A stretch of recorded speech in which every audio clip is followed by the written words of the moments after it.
Praise the lord. సహోదరుడు భక్సింగ్ గారి అనుభవములు దేవుడు తనకు బయలుపరిచిన దైవ మర్మములు. దేవుని ఆత్మచేత ఎందరూ నడిపింపబడుతురు, వారందరూ దేవుని కుమారులే ఇందురు. రోమిలికి రాసిన పత్రిక 8వ అధ్యాయము 14వ వచనము. మీరు మీ పిల్లవానితో నీవు ఈ ఆస్తి అంతటికి హక్కుదారుడివి అని చెప్పినడలా వాడు గ్రహించగలడా? నీవు చెప్పునది వానికి అర్థం కాదు. చిన్నపిల్లవాడు కొన్ని సంగతులను మాత్రమే గ్రహించగలడు. క్రమక్రమముగా కొద్దిగా మీ యొద్ద నుండి వాడు అనుభవించగలడు. కానీ ఆ పసితనంలో ఆస్తి అంతయు తనదే అనున్నది వాని ఊహకందని విషయము. ఒక నయా పైసు విలువ ఏమో వానికి తెలియదు. ఈ ఆస్తి విలువ వాడెట్లు లెక్కించగలడు?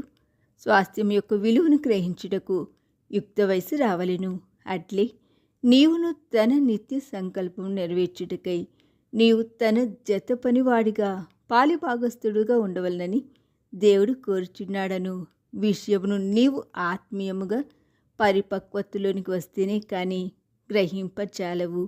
దానియేలు గ్రంథంలో దేవుడు ఎట్లు కొందరు యవనస్తులను ఏర్పరచుకొని వారి ద్వారా తాను నియమించిన న్యాయమును ధర్మమును నెరవేర్చి ఉన్నత అధికారులను సిగ్గుపరచును చూడగలము. ఇశ్రాయేలు ప్రజలు దేవుని వాక్యమును ఎడతెగక ధిక్కరించుచుండిరి. దేవుడు తన ప్రవక్తల ద్వారా అనేక మారులు వారిని హెచ్చరించెను. ఆయనను వారు పశ్చాత్తాపపడిరైరి. తుదకు దేవుడు వారిని శిక్షించి బాబులోనుకు చెరగా పంపెను. యెరూషలేము ప్రాకారపు గోడలు పడగొట్టబడెను, మందిరము నాశనమాయెను. ఈ రీతిగా దేవుడు పాపమును తప్పక శిక్షించునని తెలియపరచెను. అదే సమయంలో తన ప్రజల పట్ల కలిగి ఉన్న గొప్ప ఉద్దేశము ఏమాత్రము మారలేదు. ఇశ్రాయేలీయులు ఇప్పుడు చెరపట్టబడిన వారు అయినను వారు దేవుని ప్రజలే. దేవుడు వారిని విడువక ప్రేమించెను. దేవుని ప్రేమ మారక ఏకరీతిగా నిలిచిన్నను తన ప్రేమకు ఎవరు బద్దులయ్యరో వారిని దేవుడు వాడుకొనగలిగెను.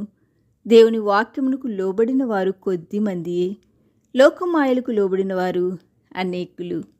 ఈ దినములలో కూడా దేవుని వాక్యమునకు లోబడిన వారు కొద్దిమందియే, లోకమాయలకు లోబడిన వారు అనేకులు.